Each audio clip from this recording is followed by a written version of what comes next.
Pessoal, hoje eu estou muito feliz de estar conversando aqui com um amigo nosso, o Chafite. Ele já foi presidente do Comitê de Bacia do Piracicaba, atualmente ele é conselheiro do comitê e hoje nós vamos conversar um pouquinho sobre exatamente os comitês de bacia, né, Chafite? Exatamente.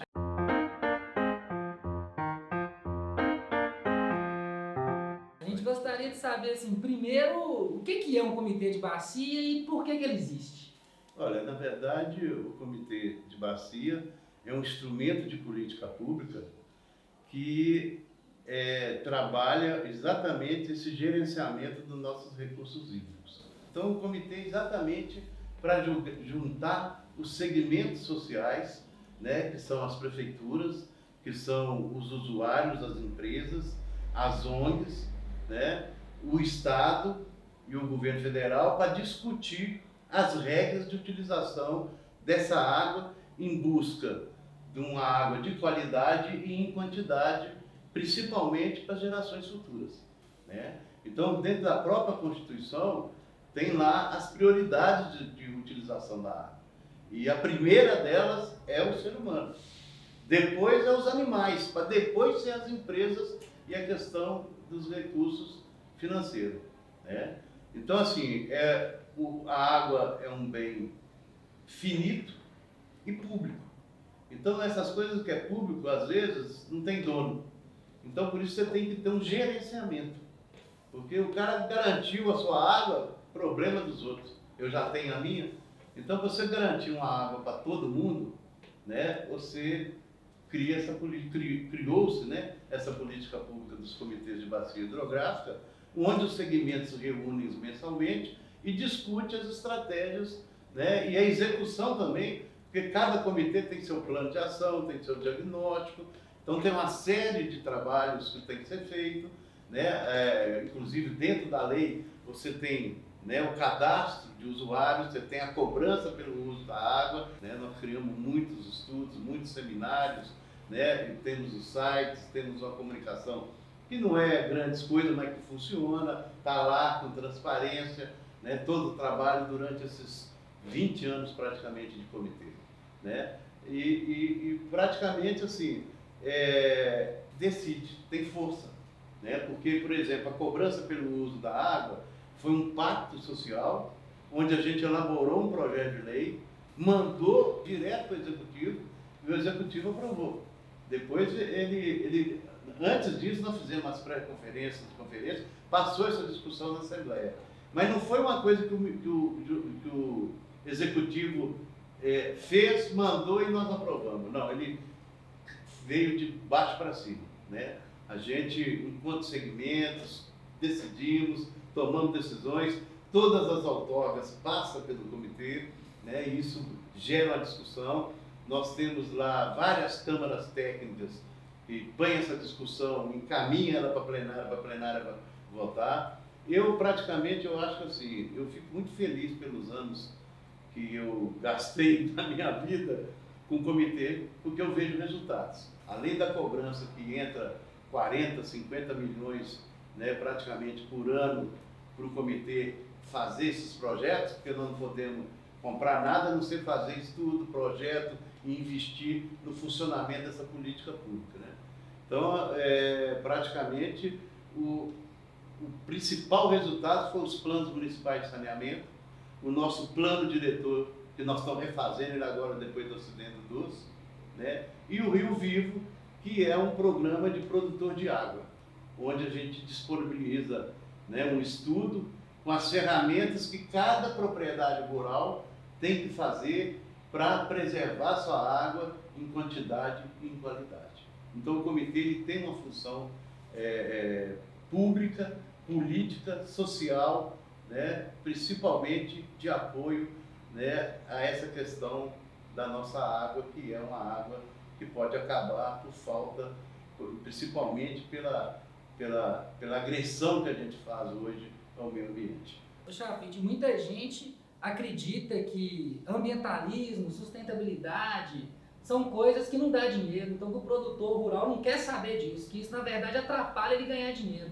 Você acha que essa visão tem mudado? O comitê tem uma função importante para estabelecer esse diálogo no núcleo dele? Eu falo que nós chegamos nós chegamos, Chay, num ponto que nós produzimos tanta informação que nós temos que ser agora um comitê educativo. O produtor rural, na verdade, ele está num beco sem saída. Ele não tem, está em Emater, tem o IEF, mas eles não têm perna para chegar e gerar. O Senar faz os cursinhos, mas nós temos que investir muito mais. Nós temos que investir no produtor para ele virar empreendedor. E é um empreendedor, é o que a gente busca com o desenvolvimento, que não destrói. Tem que ser um empreendedor que com o que ele vai gerar ali no meio ambiente, ele vai gerar recurso.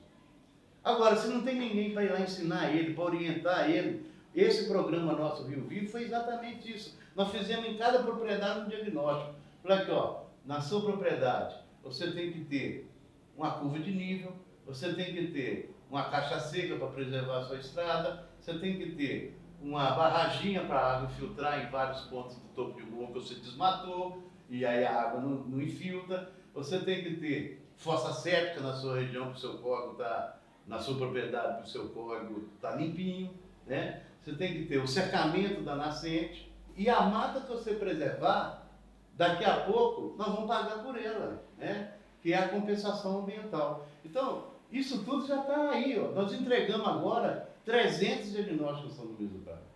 Mas foi 6.000 na bacia. Entendeu? É insignificante porque tem que dar continuidade.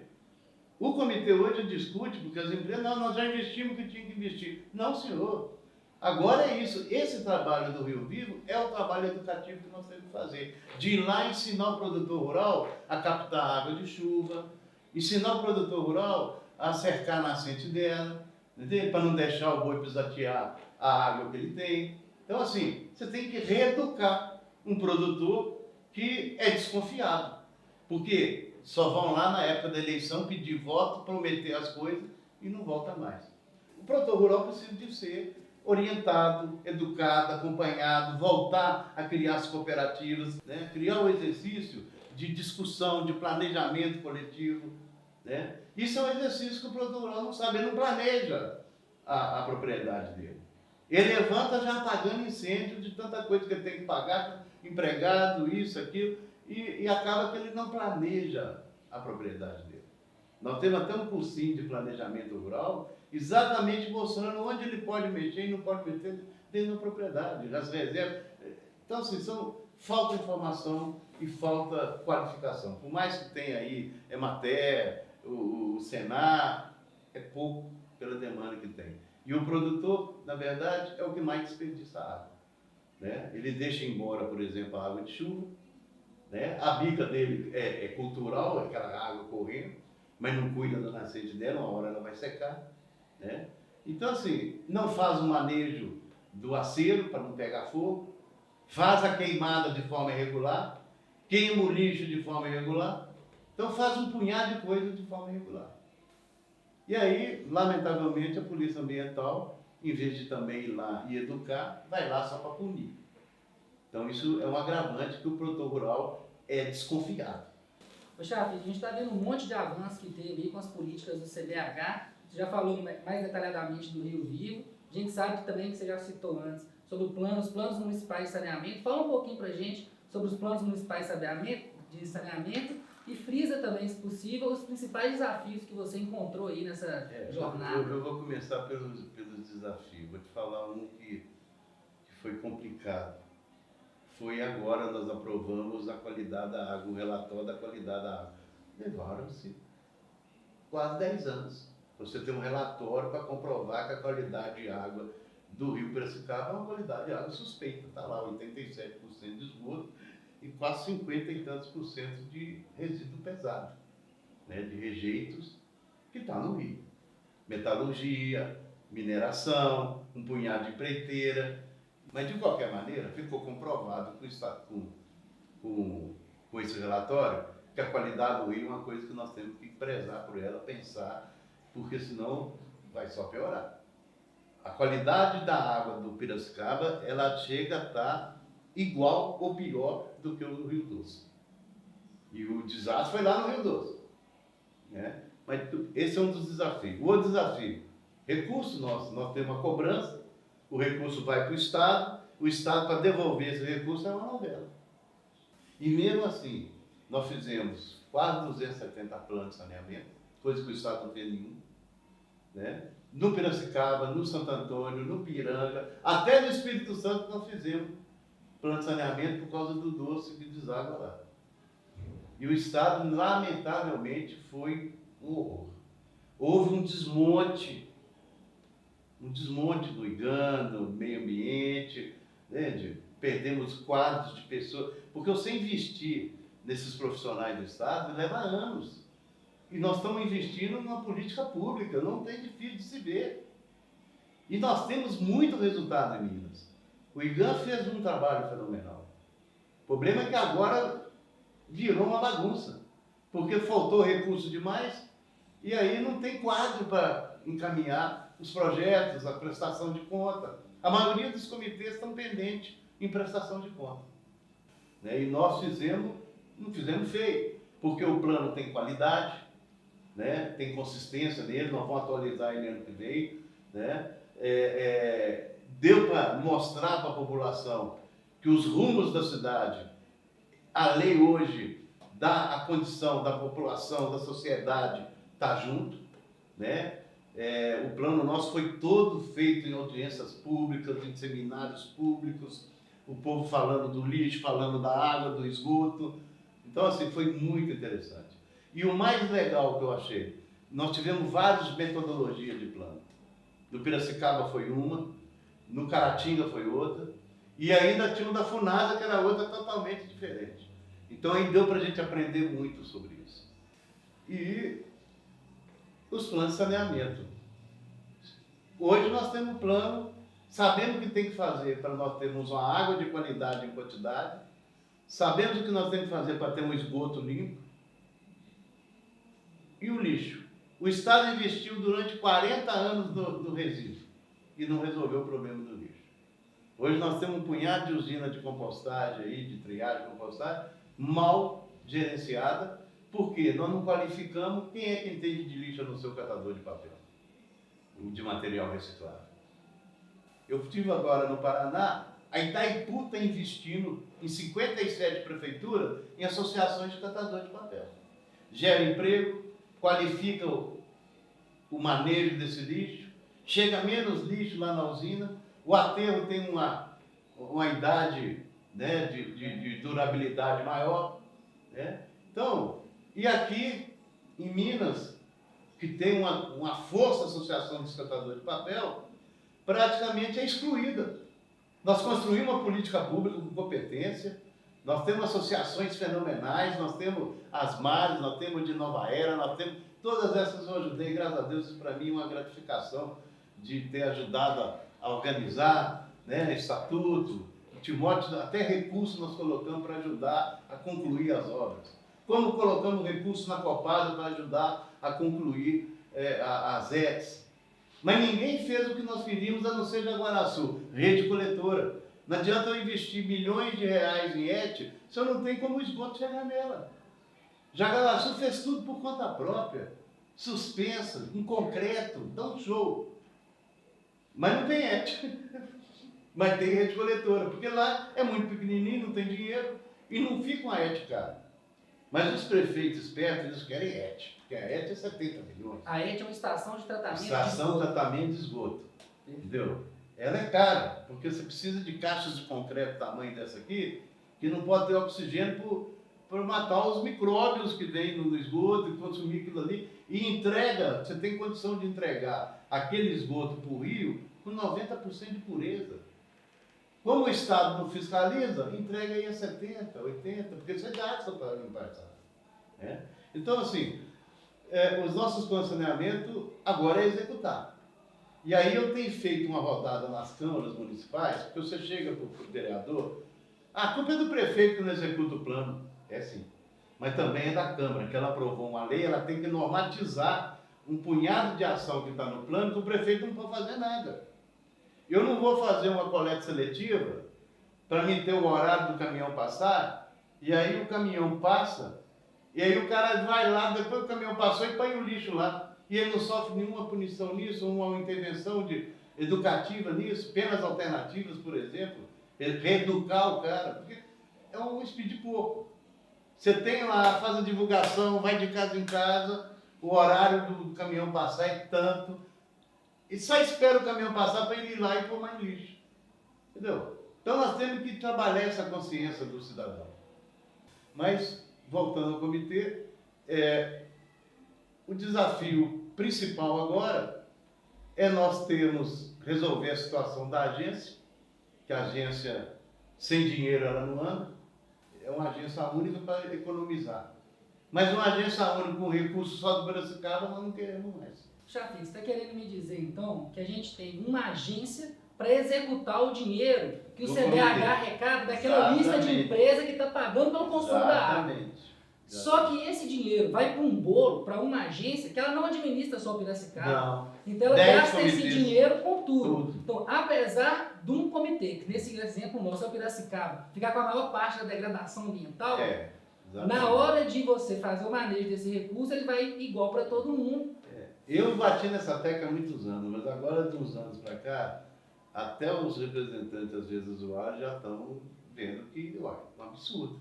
O Piracicaba continua deteriorado, continua poluído e os recursos estão indo para outra bacia, para o Suaçuí. Tudo bem, lá também é crítico, mas nós já bancamos o plano, já bancamos uma série de coisas, inclusive de deslocamento dos conselheiros, e agora nós precisamos de repensar o Piracicaba. Né? Nós temos que concluir o Rio Vivo, né? Nós temos que executar os planos. Esse dinheiro que o Estado devia para o comitê, eu defendi a tese de passar direto para as prefeituras executar plano. Nós temos aqui 50 milhões de reais. Eu tenho 21 municípios na bacia. Já tenho a priorização do que ele tem para fazer lá da água, do esgoto, do lixo e da drenagem. Então eu posso pôr esse dinheiro disponível para o município só para esse tipo de coisa. Ele não vai ter uma verba carimbada para o esgoto, para a água, para o lixo. Ele não pode usar esse dinheiro em outra coisa. Mas eu te falo que nós já pusemos quase 800 mil reais para ajudar em projetos de esgoto e água, pouquíssimas prefeituras entregou o projeto. Então, assim, se não fizer, eu fiz isso na minha gestão. Oficinas, eu fiz 32 oficinas de projeto, de como eram os primeiros conselheiros, né? A gente pôs projeto, pôs a política pública, o papel do conselheiro. Isso foi fundamental. Que a gente qualificou o conselheiro. Porque não dá para ser um conselheiro alienado de tudo, chega lá, só tem lobão lá naquelas empresas, tudo com seus doutorados ganhando milhões, né? E o cara vai lá para ser conselheiro, mas não entende do que está rolando, porque a área do recursos hídricos é muito técnica. Então nós temos que qualificar o conselheiro, sim. Então a população que está vendo o nosso vídeo aqui, ele chega na janela de casa e vê que o rio está minguado, a água está acabando. O produtor rural que tem nascente lá dentro já vê que algumas nascentes já secaram e a água está acabando. Essas pessoas que estão preocupadas, é bom elas saberem então que hoje, para resolver esse problema, não é só a prefeitura, nem só as empresas e nem só as ONGs. Quem tem a autoridade, mas a autoridade de mexer na questão dos recursos hídricos, dos nossos rios, é o Comitê de Bacia. E no Comitê de Bacia que esses atores se encontram para discutir. Exatamente. E um grande desafio que vem sido é esse nivelamento de conhecimento. Exatamente. Porque o conselheiro, então, nesse esquema aí, nesse sistema institucional, ele tem muito poder. Tem. Ele tem um poder de deliberação e de discussão. Imagina decidir um outorga aí para a mina de ouro. Isso passa na mão do conselheiro. Passa na mão do conselheiro. Você tem que ter argumento, inclusive, para entender como é que é o tal da cava, o tal. Tem um punhado de argumento técnico. Então não adianta só querer, vou para lá e vou fazer política. Só se for política pública. Porque política partidária, isso é uma coisa interessante. Ela nunca teve espaço dentro do comitê, não foi por exclusão, não. Porque os partidos, mesmo agora que eu estou vendo algum setor ou outro que tem ido, porque os partidos nunca interessaram. Estava em segundo plano a questão. Mas prefeito não gosta de investir em saneamento porque é uma obra que não aparece. Como que não aparece? Então é um raciocínio populista, assistencialista que o prefeito tem, que não gosta de investir no que a obra que não aparece, o povo não valoriza. Mentira! O povo quer água limpa, o povo quer água de qualidade, o povo quer o esgoto tratado, quer o lixo sendo coletado devidamente, encaminhado corretamente. O povo quer ser educado, inclusive, para participar disso. Eu acredito, não, eu acho, mas o povo é sem educação porque nós somos incompetentes para fazer essa sensibilização. Hoje, com os planos municipais de saneamento, então, primeiro, o cidadão já tem dever de casa, de ler o plano municipal da sua cidade para poder cobrar dos agentes. Está simples de se ler, porque lá está mostrando quais são as ações, quais os objetivos, quais as metas e quanto custa cada coisa dessa. Tem valores. Tem que fazer uma rede de esgoto de 2 mil metros. Vai custar tanto, tem que estar lá, do mercado. Então, isso qualquer hora que você pegar, não dá para superfaturar ali, ó. E hoje o maior problema para o prefeito, para os prefeitos, é recurso ou falta de projeto? Só para ficar muito claro. Os dois, tá? Porque tem recurso e eles não têm projeto. Tem projeto e às vezes no momento não tem um recurso. Entende? Então assim, você tem que ter uma equipe de projeto e uma equipe para captar o recurso. Porque é burocrático. Tem 5 bilhões de reais na Funasa para saneamento. Ninguém consegue acessar. Primeiro porque o atual presidente desmontou o órgão. Mandou todo mundo embora. Então quem pegou dinheiro lá e teve muito escândalo nisso, 2 bilhões de reais, e não fez a obra, não tem nem como prestar conta. Então como é que eu vou pegar mais dinheiro se eu não consigo nem prestar conta do meu anterior? Então está tudo travado. E a Funasa é uma empresa que tem que se respeitar. Tem muito trabalho, tem muito profissional bom, né? Vinha fazendo um trabalho fenomenal, né? E agora está desmontado. E aí os prefeitos vão passar aperto, porque ano que vem o Ministério Público vai estar em cima das prefeituras para executar o plano. Aí já está na hora da gente revisar o plano. Você não vai refazer o plano, você vai revisar, né? Eu vou pegar o plano e vou ver o que eu tenho que atualizar. De valores, de quantidade, né? De problemas que apareceram depois do plano. Prorrogar os prazos. Prorrogar os prazos, exatamente. Não, prorrogar, sabe de quanto que a lei exigia no plano? 2007. Prorrogar mais para quando? Não tem jeito, não tem que pôr isso para funcionar. Um vacilo nosso lá no comitê é a população toda que sofre. Com escassez, o mineroduto, por exemplo, você não imagina a briga que foi com o mineroduto. Não respeitava uma APA, uma área de proteção ambiental, passava com o trator arrancando tudo. Propriedades históricas nossas, casarão, tudo e não teve como barrar o mineroduto. Chafite, a gente viu então que os comitês de bacias são esfera, instância importante para a participação cidadã, né? Então é muito importante também o cidadão que está assistindo a gente ali, ele procurar onde que acontece a reunião do seu comitê de bacia, participar de uma reunião para ver como é que elas são públicas, né? E, pelo que você falou também, nós temos dever de casa para os vereadores, para normatizar os planos municipais de saneamento.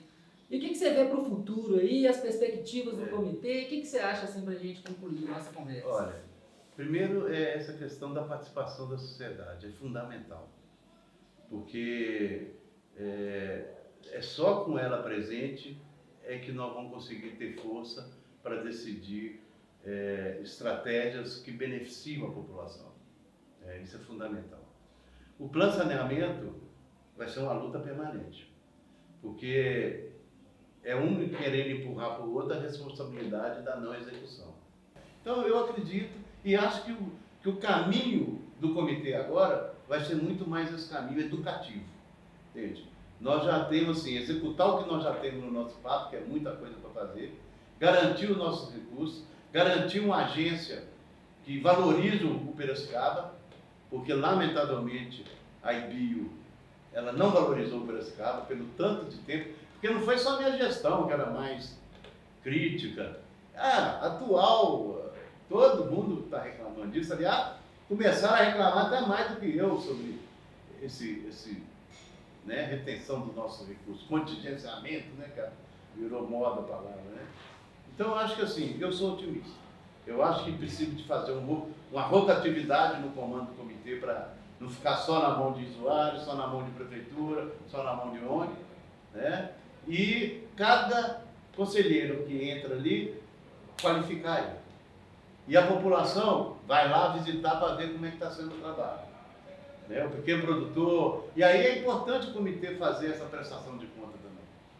como nós fazemos no Rio Vivo, de ir lá na propriedade, chamar o produtor, né, chamar... A questão urbana é muito difícil, porque onde mais se desperdiça também é na área urbana. A perda da Copasa hoje é quase 40% de água tratada. É muita água que se perde, tratada, e é muito dinheiro que vai curado. Então, eu sou otimista de que o comitê é o instrumento certo, mas nós precisamos de bons gestores. Gestores preparados, gestores qualificados, pode ser humilde, simples, sem analfabeto, mas com a consciência ecológica de preservação, porque senão aí a coisa vai ficar difícil mesmo. Chafite, muito obrigado, foi ótima a conversa. Obrigado também, foi um prazer falar.